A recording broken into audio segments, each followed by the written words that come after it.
ইয়াহুদিরা কেন প্রচুর পরিমাণে গারকত বৃক্ষরোপণ করছে?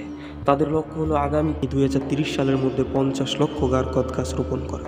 বিভিন্ন নিউজ চ্যানেলে ইয়াহুদিদের এই গারকত গাছ লাগানোর বিষয়টি উঠে এসেছে। রাসূলুল্লাহ সাল্লাল্লাহু আলাইহি সাল্লাম ইয়াহুদিদের ও গারকত গাছের ব্যাপারে একটি ভবিষ্যৎবাণী করেছেন।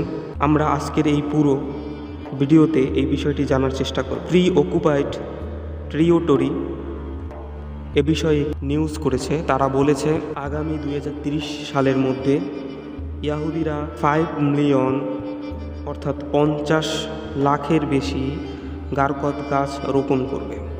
দ্য টাইমস অফ ইসরায়েল এই গাছ লাগানোর ব্যাপারে একটি নিউজ করেছে। এই বৃক্ষায়নে দায়িত্ব রয়েছে জুইশ ন্যাশনাল ফান্ড।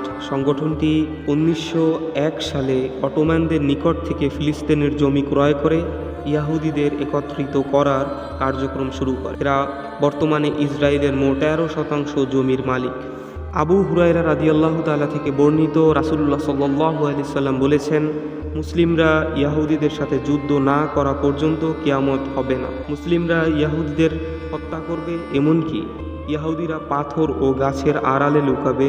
তখন পাথর ও গাছ বলবে, হে আল্লাহর বান্দা, আমার পিছনে এক ইয়াহুদি লুকিয়ে আছে, তুমি তাকে হত্যা করো। তবে গারকত গাছ তা বলবে না, কেননা সেটি ইয়াহুদিদের গাছ। হাদিসটি রয়েছে মুসলিম শরীফের 4 নম্বর খণ্ডের 2339 নম্বর পৃষ্ঠায়। এই হাদিসটি থেকে বোঝা যায় ইয়াহুদিরা গারকত গাছের পিছনে লুকালে গারকত গাছ মুসলিমদেরকে ডেকে বলবে না যে আমার পিছনে একজন ইহুদি লুকানো আছে। ইয়াহুদিরা এসব জেনে তাদের ভূমিতে, আবাসভূমিতে প্রচুর পরিমাণে গারকত বৃক্ষরোপণ করে।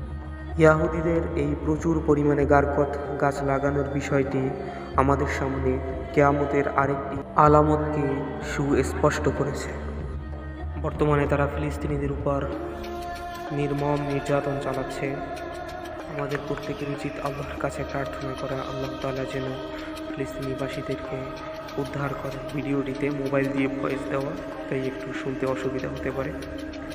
আশা করি আমাদের পাশে থাকবেন, চ্যানেলটি সাবস্ক্রাইব করবেন, ভিডিওটি শেয়ার করবেন।